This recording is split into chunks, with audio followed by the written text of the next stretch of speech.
Yangi O'zbekistonning taraqqiyot strategiyasida iqtisodiyotni elektr energiyasi bilan uzluksiz ta'minlash hamda yashil iqtisodiyot texnologiyalarini barcha sohalarga faol joriy etish orqali energiya samaradorligini 20% ga oshirish maqsad qilingan.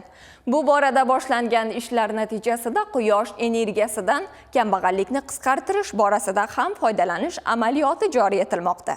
Mamlakatimizda davlatimiz rahbari tomonidan olib borilayotgan oqilona siyosat natijasida raqamlarga e'tibor qaratadigan bo'lsak, so'nggi yillarda kambag'allik darajasi 35% dan 6,6% ga qisqarayotganligini kuzatishimiz mumkin. Aynan navbatdagi amalga oshirilayotgan loyihalar ham mana shu raqamlarning yanada qisqarishiga zamin yaratishi shubhasiz. Ayni paytda biz Bog'ot tumanidagi Gulzor mahallasidamiz. Mana shu mahallada guvohi bo'lishingiz mumkin 250 kilovatli fotoelektr stansiya o'rnatilgan.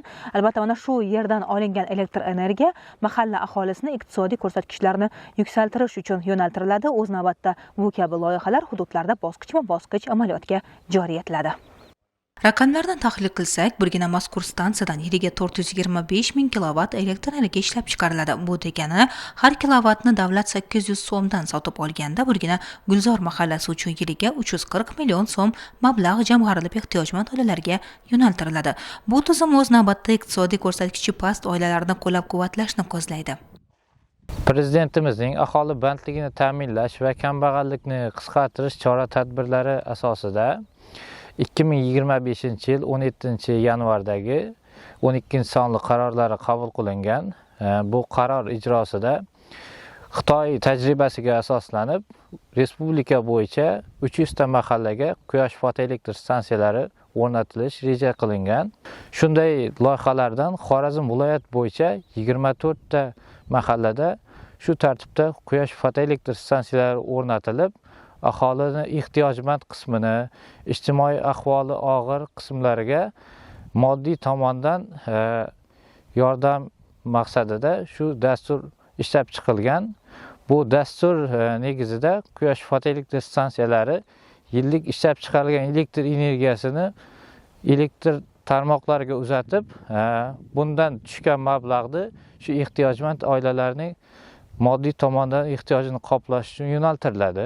Ayrim hududlarda ijtimoiy ahvoli og'ir mahallalar ko'pligi sifatida ayrim tumanlarimizda 2 ta, 3 ta mahallalar, ayrim tumanlarda bitta mahallaga shunday fotoelektr stansiyalar o'rnatib beriladi. Har bir stansiya joylashgan hudud mahallalaridan 5 nafar kishi doimiy ish bilan ta'minlanadi. Bu aholi bandligini ta'minlashga hamda iqtisodiy ahvolini ko'tarishga ancha yordam beradi.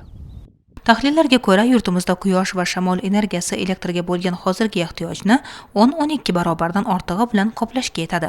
Shunga ko'ra, yashil energiya manbalarini joriy etish uchun fuqarolarga har tomonlama imkoniyat va imtiyozlar yaratilmoqda. Ijtimoiy soha obyektlarida qayta tiklanuvchi energiya manbalarini joriy etish, energiya samaradorligini oshirish orqali ushbu resurs taqchiligini ta'minlashni davrning o'zi taqozo etmoqda. Bu borada olib borilayotgan navbatdagi loyiha ham fikrimizga yaqqol misol.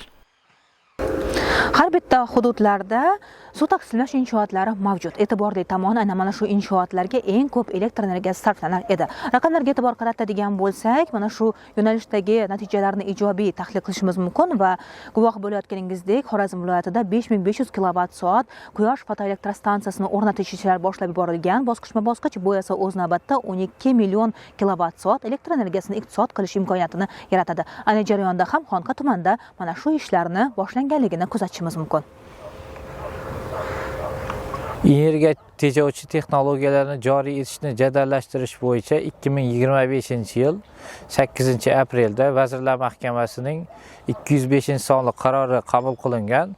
Bu qaror ijrosida Xorazm viloyat bo'yicha 15 megawatt quyosh fotoelektr stansiyalari qurish rejalashtirildi. Xorazm viloyat suv taqsimlash inshootlariga jami 5,5 megawatt miqdorda quyosh fotoelektr stansiyalari qurish reja qilingan.